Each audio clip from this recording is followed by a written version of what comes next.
हरियाणा की बात की जाए तो क्या माहौल दिख रहा है आपको? हरियाणा प्रदेश में घूम घूम कर ये पता लगता है कि इंडियन नेशनल लोकदल पार्टी की हवा है और 10 की 10 लोकसभा सीटें हम जीतेंगे। बीजेपी दावा कर रही है कि हरियाणा में पिछले 10 सालों में खूब काम करवाए हैं, किस तरह देखते हैं आप? मैंने सारी बातें आपको मंच के माध्यम से बताई हैं, पर भारतीय जनता पार्टी ने इतना ही था कि उन्होंने काम किए और बड़ी पार्टी है तो कांग्रेस पार्टी से 6 उम्मीदवार उधार के ना लाती और अपने पाले में ला करके उन्हें फटका ना पहनाती और कैंडिडेट ना बनाती। बाकी देखते हैं कब तक अनाउंस करेंगे। उस पर विचार विमर्श हो रहा है, अभी इलेक्शन में देरी है और जल्दी सबसे पहले ही कर देंगे और बाकी की तो हमारी कमेटी उसके ऊपर विचार विमर्श कर रही है। हर लोकसभा क्षेत्र का दौरा कर रहे हैं? सभी लोकसभा क्षेत्रों में जाएंगे, हर कार्यकर्ता से मिलेंगे, पुराने नए सबको मिलाकर एक मजबूत संगठन खड़ा करेंगे। पहली सूची कब आ रही है सर? इस बात का अभी से कह नहीं सकते। कांग्रेस भी चुनावी मैदान में है, लगता है कि मुकाबला हो पाएगा? सभी राजनीतिक दलों को यह अधिकार है, वो अपने अपने उम्मीदवार खड़े करें, चुनाव लड़ें और ये तो लोगों के हाथ की बात है। लोगों का मन लोकदल में होगा तो लोकदल जीत जाएगा, अगर कोई और में होगा तो वो जीत जाएगा। इनेलो के मुकाबले में कौन सी पार्टी मानते हैं, बीजेपी या कांग्रेस? हमें कोई किसी पार्टी को अपने मुकाबले में नहीं मानते। सबसे पहले हमारी पार्टी के लीडर अभय सिंह चौटाला ने अपने आप को मैदान में उतारा है और आपने देख लिया होगा कांग्रेस पार्टी का तो कि वो कहता है तुम आगे चलो लड़ो, दूसरा कहता है तुम आगे चलो लड़ो। भूपेंद्र सिंह हुड्डा कहते मैं नहीं लड़ूंगा और दूसरे कहते हम नहीं लड़ेंगे। कुरुक्षेत्र के रण में बड़ी लड़ाई मानी जा रही है। कुरुक्षेत्र के रण में लुटेरे और कमेरे की लड़ाई है।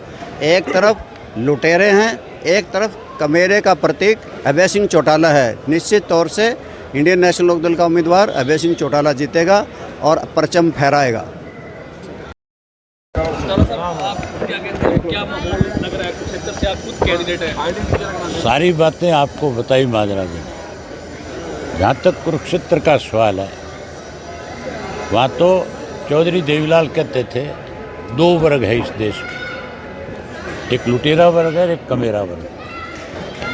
देश के प्रधानमंत्री ने 2014 के चुनाव में कुरुक्षेत्र की रैली में सभी में बात स्वीकार करी और कहा कि जिंदल परिवार से ज़्यादा बड़ा लुटेरा इस देश में कोई नहीं है, जो इस देश का 40,000 करोड़ का कोयला खा गया। उन्होंने ये भी कहा था कि अगर हमारी केंद्र में सरकार बनी हम इसकी जांच कराएंगे और ऐसे लुटेरे लोगों को जेल की सलाखों के पीछे भेजेंगे।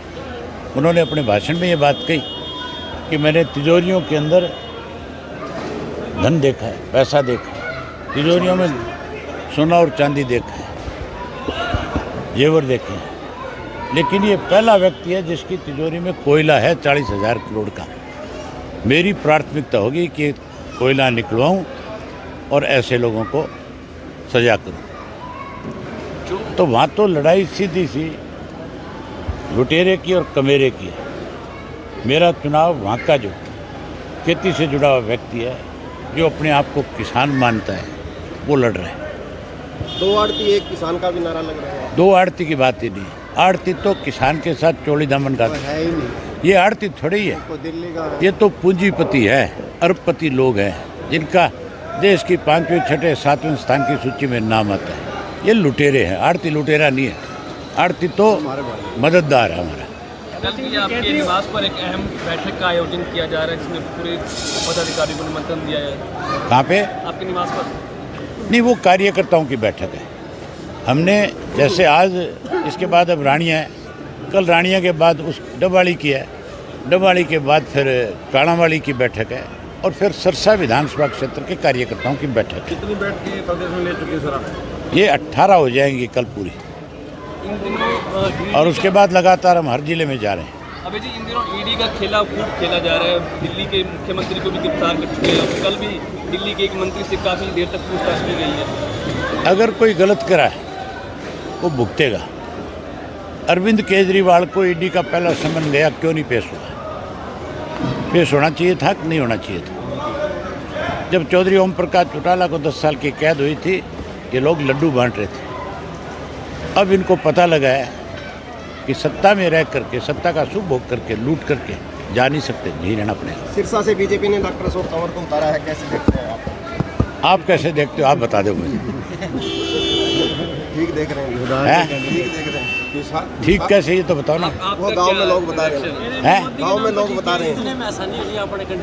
गांव में तो पार्टी है, गांव में लोग बता रहे हैं। गांव में तो लोग ये कहते हैं भी कोई जीतो, अशोक तंवर नहीं जीतेगा। हिसार संसदीय सीट पे क्या मामला है आपका सर? मैंने अभी बताया नहीं था, 40,000 लेकर के आएगा।